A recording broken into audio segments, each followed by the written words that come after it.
Okay, hello everybody. Tanya here with New Earth Consciousness. I'm here live with Nicki Brown. She is a women's empowerment coach who lives in Spain, and I'm excited to get into this talk about her own journey and what she provides for women.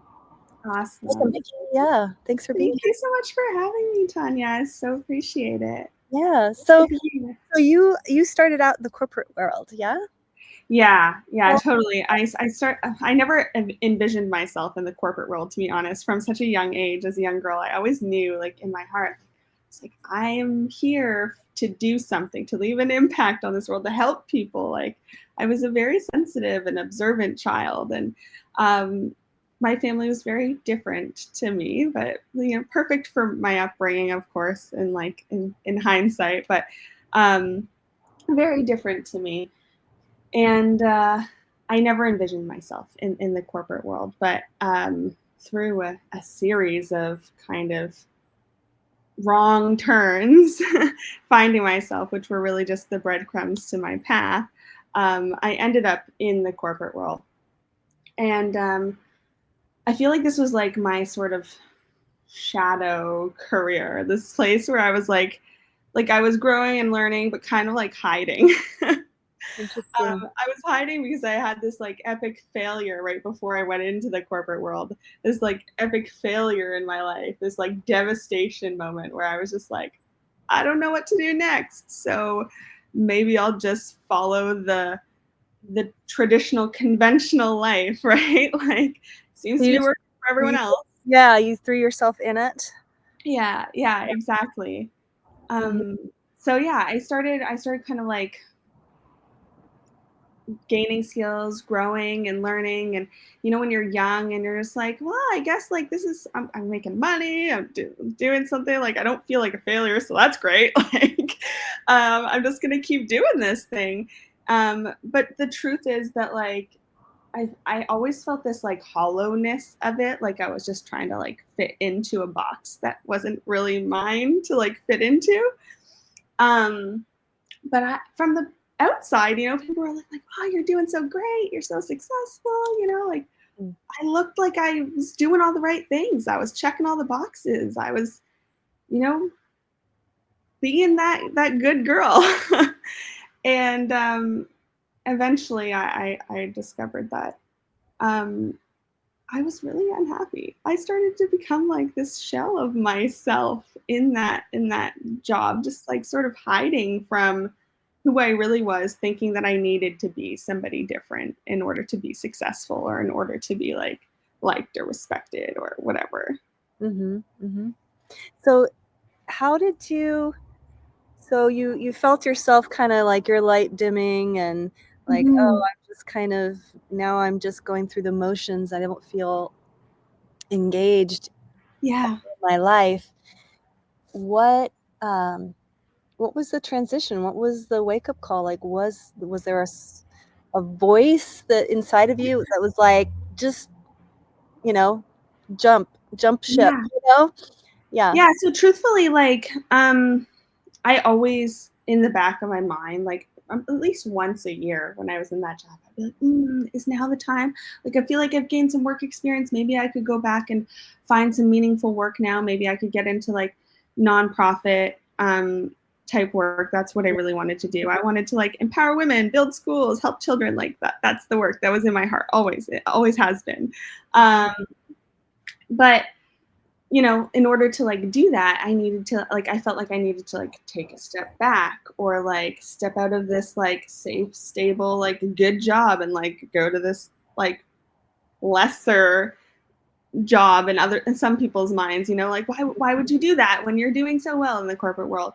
So Mhm. like I always felt like, oh, this is just a selfish desire for me to like leave and do something else. It never even occurred to me that I was allowed to have selfish stuff. Like, this is my life, I should have selfish desires for it, like, of course.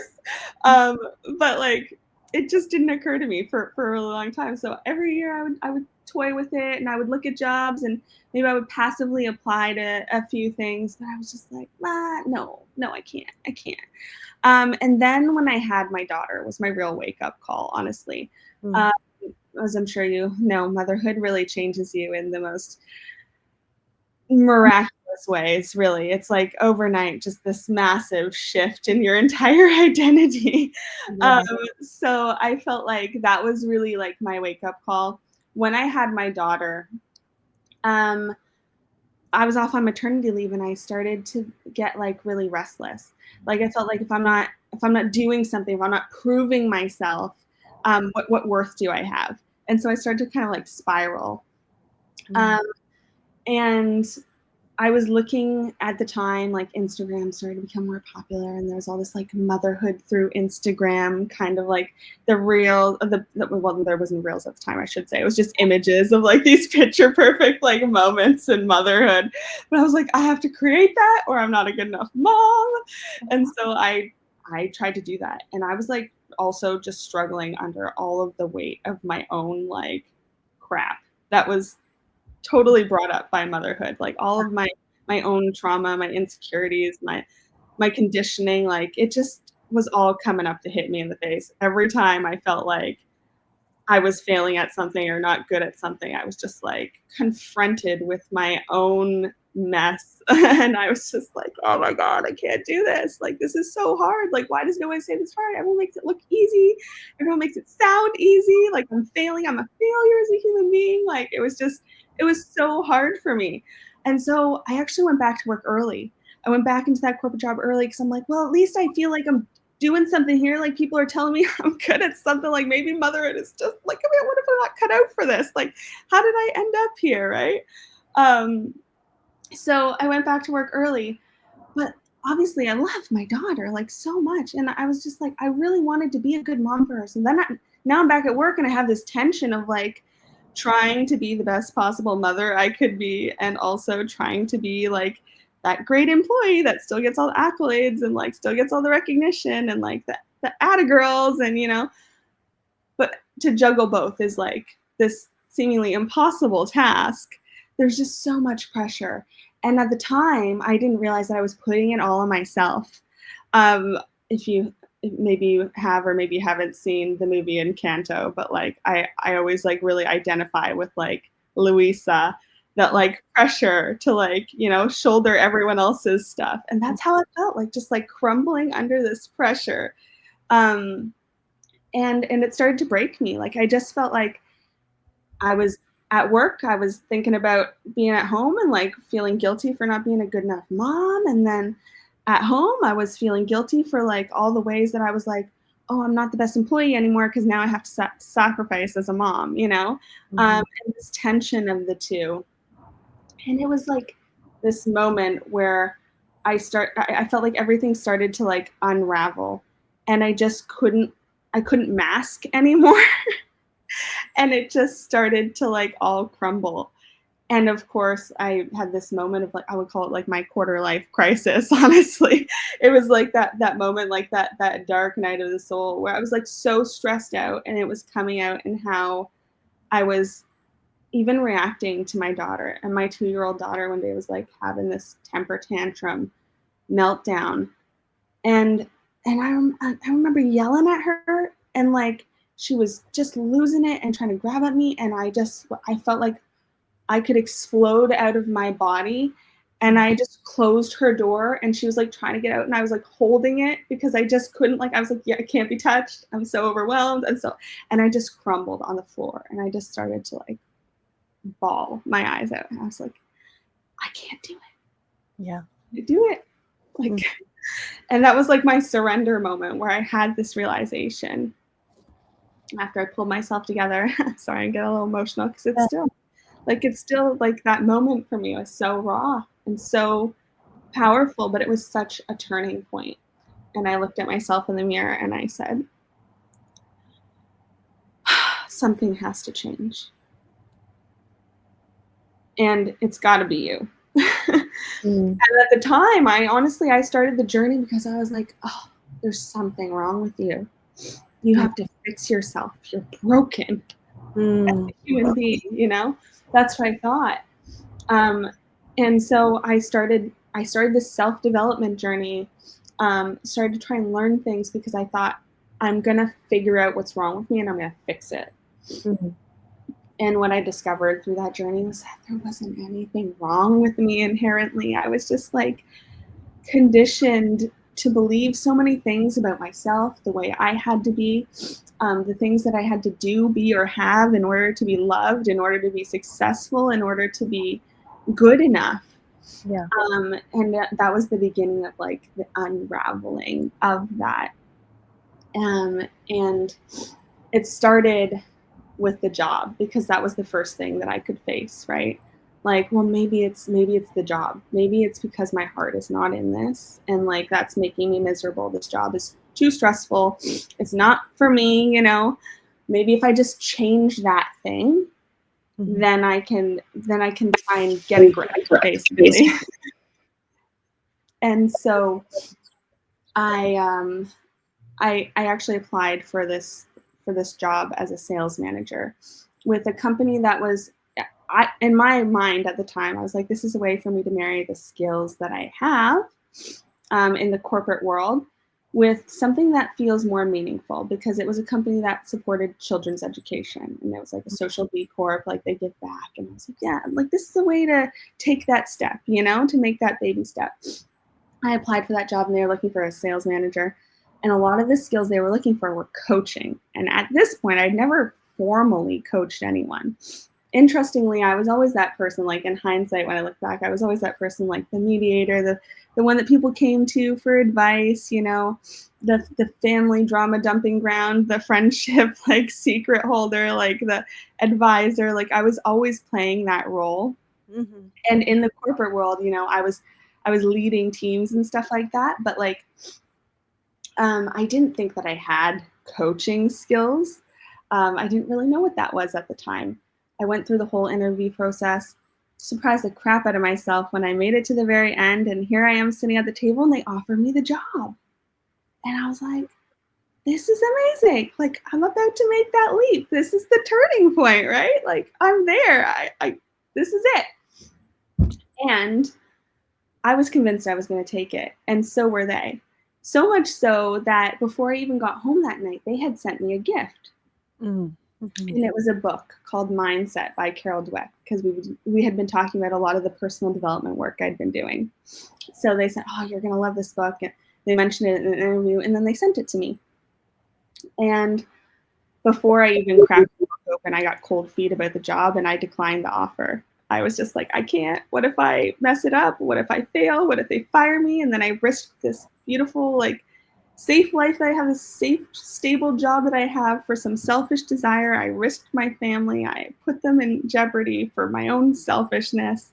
Mm. And I didn't take the job. But I started to read that book.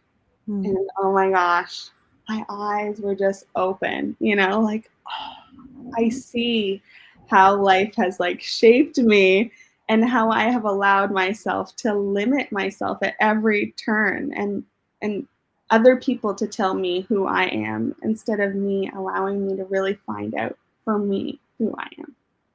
Mm. Wow. That is amazing. Yeah, I mean, motherhood is this space that nobody, we see all the lovely pictures of motherhood, the idealized moments, and Yeah. yeah, I mean, I think every single mother's had that moment where they lose their shit. They Yeah. yell at their kid or whatever, Yeah. and it's like, whoa, it's such a um, it's a challenge because at the same time, there isn't, I feel like it's so, undervalued or under-resourced to be a Mhm. mother. Now we're expected to raise children and make a bunch of money, like, it's Yeah. crazy, like, the pressure is over the top, right? Like, it's like, Yeah. no, it's totally backwards, but so, yeah, that sounds like such an intense journey, so you had this, you finally realized these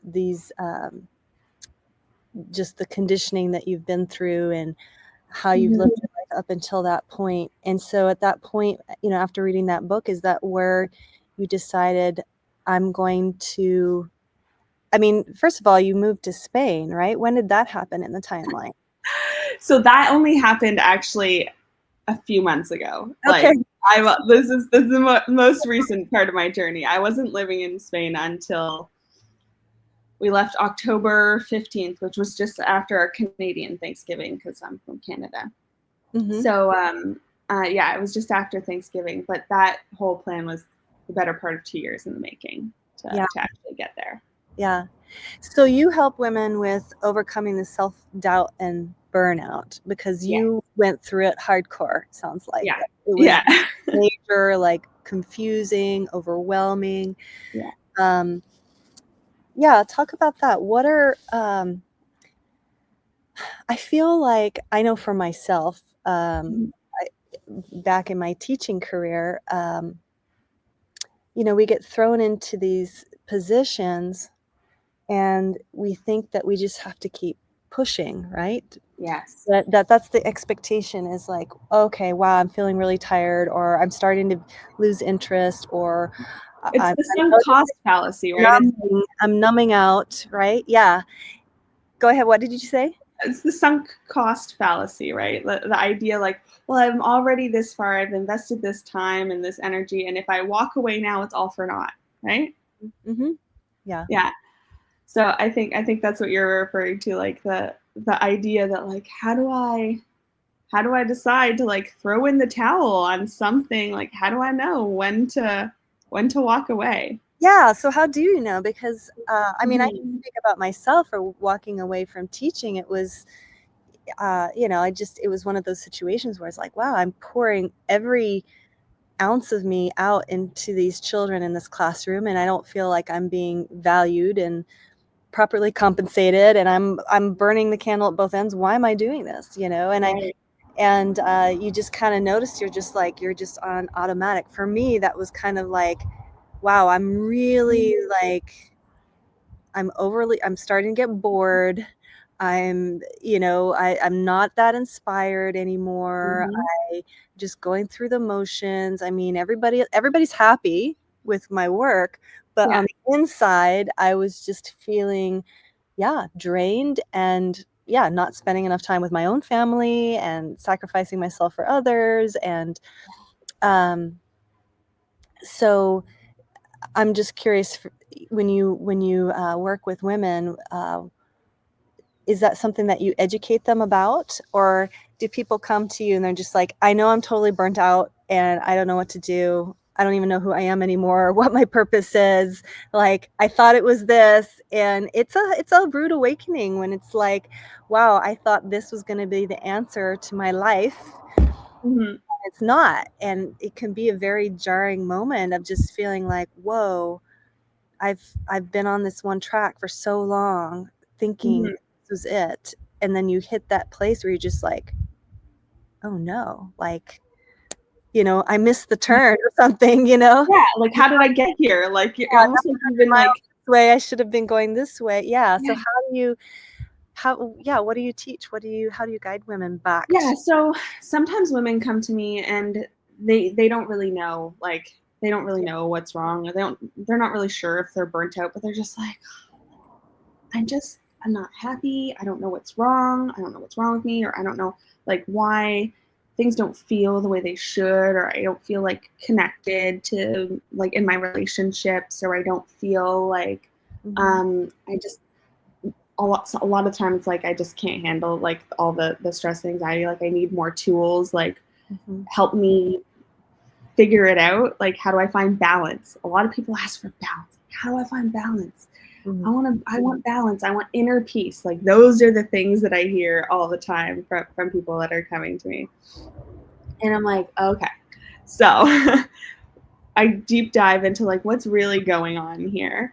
And then it always comes down to some variation of burnout, or us putting a lot of like pressure and expectations on ourselves, trying to control things. Because, like, especially when you're in that position, right? If you're a perfectionist, recovering perfectionist like myself, or like if you're like used to being like the good girl and the people pleaser, doing everything for everyone else, you become like overly independent and like, oh, I've got it, I've got it, I've got it, I've got it. And then you're like used to having that control, right?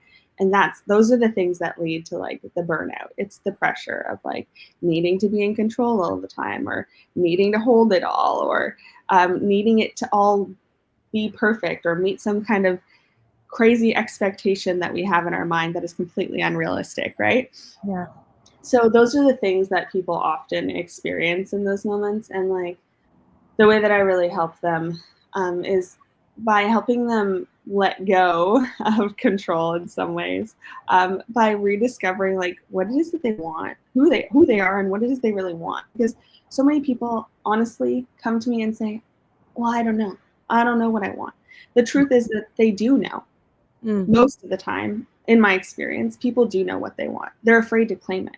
Mm. They know what they want and they're miserable because they're not claiming it. They're miserable because they're afraid they can't have it. They fear actually stepping into it. What will happen if? Because there's always like that other side of the coin that they're fearing. Like, well, if I have this, then this has to go. People often think there's trade-offs that they're not willing to negotiate. Yeah. I can't have both, right? Right. Or maybe it's not about the trade-offs at all. Maybe it's about like, I don't know that I'm capable, so I won't even say that I want that thing because I don't think I can do it. And so if I never say that I want it, I don't have to feel the pain of trying and failing, Right. right? Yeah.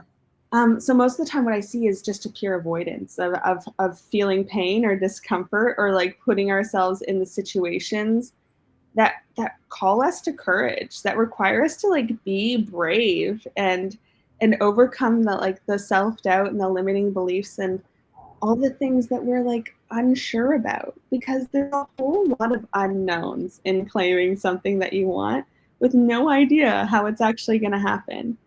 And sometimes we have this like limited view of how things can even come together, like I always say to my clients, like, we're like seeing like this, just what's in front of us. But like when we have the support of a coach or the outside help, or when we like expand our perspective to remember that like we're not the only ones creating our life, like you do believe in some level of like Yeah. co-creation, Right. then Right. like you can see that like you actually just don't have all the information.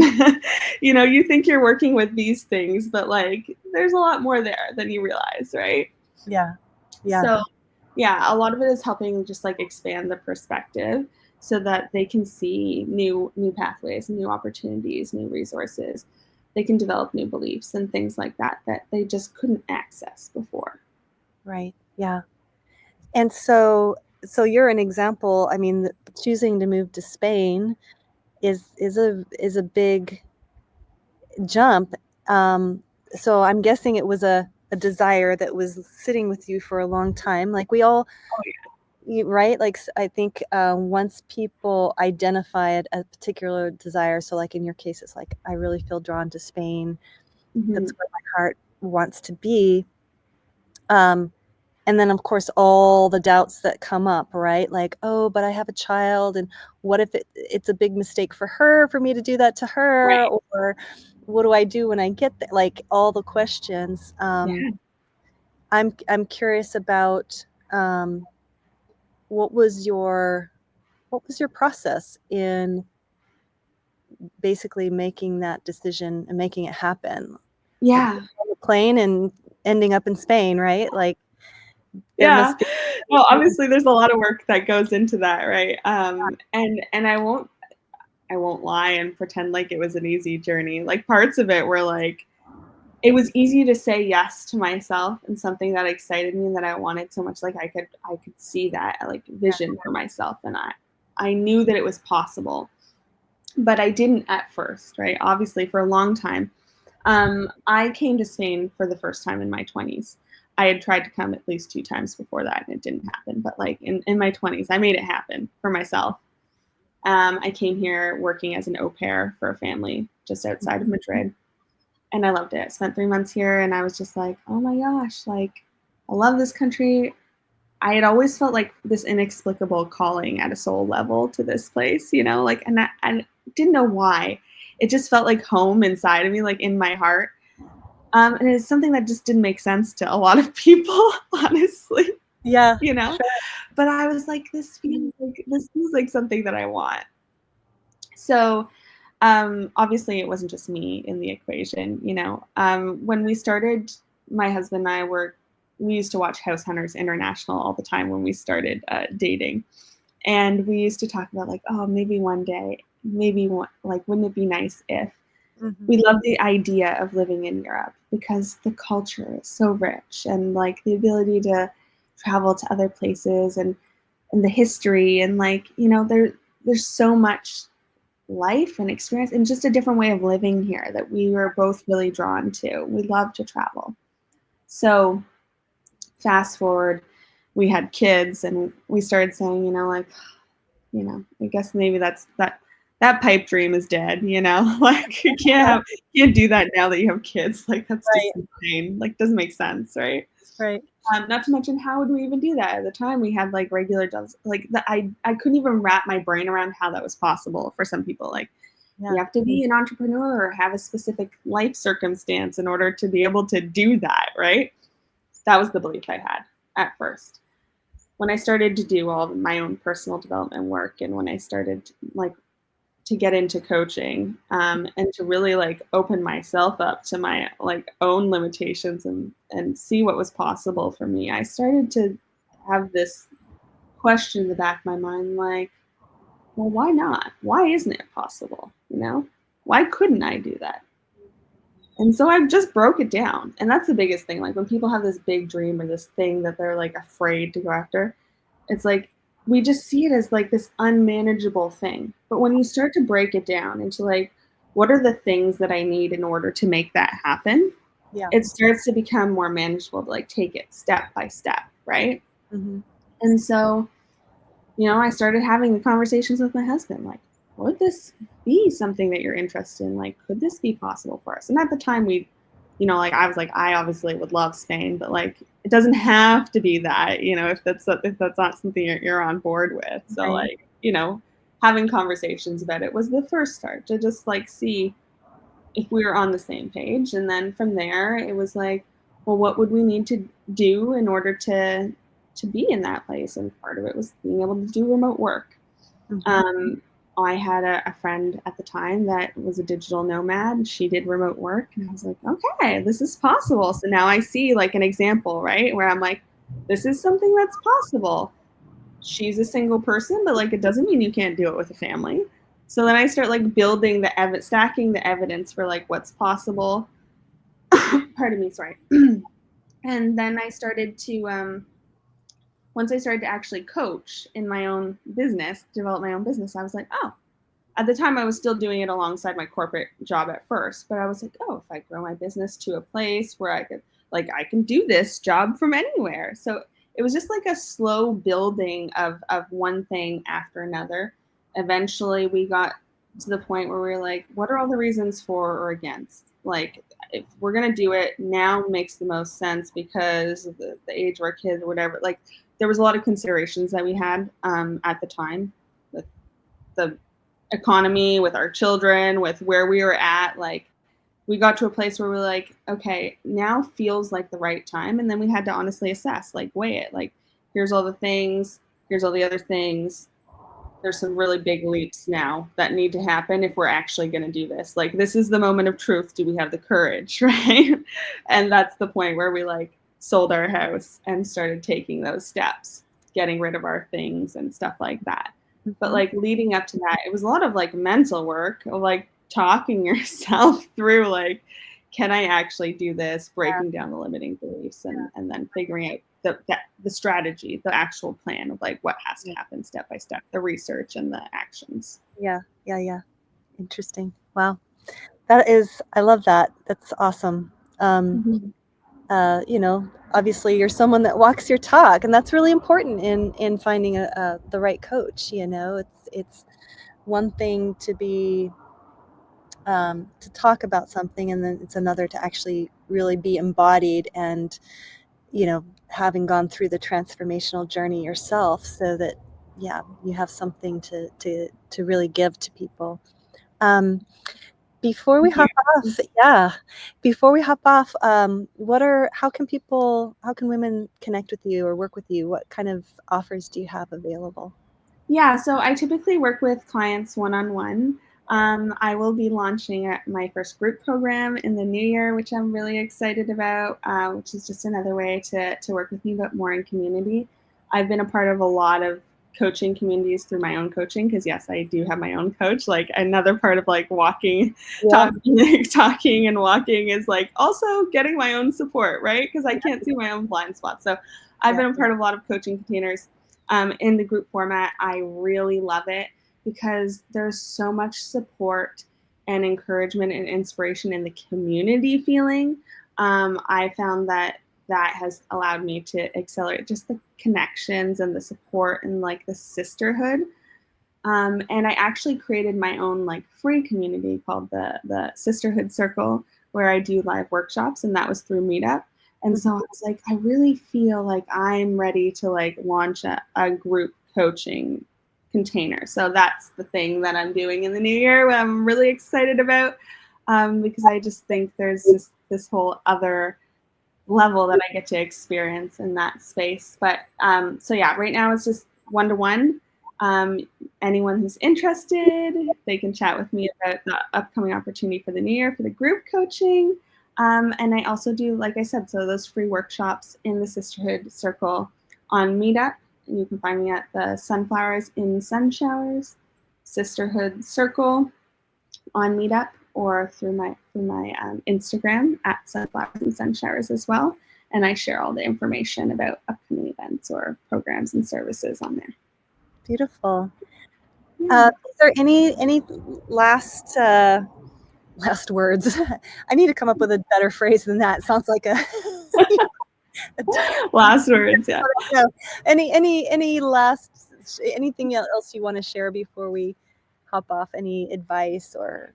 Yeah, I think if there is ever a whisper of like, but this isn't it, I think there's more, because that's where it started for me. Like, I always had this whisper of like, this doesn't feel like it's it.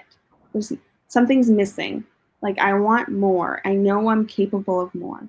If people ever have that whisper, if something just doesn't feel like what you want in your life, that I want you to have the courage to at least reach out and get some clarity, to have a consult, like find support of any kind, and explore that possibility. And just know that it always starts with just one step. Yeah. Just the one step of saying yes to yourself.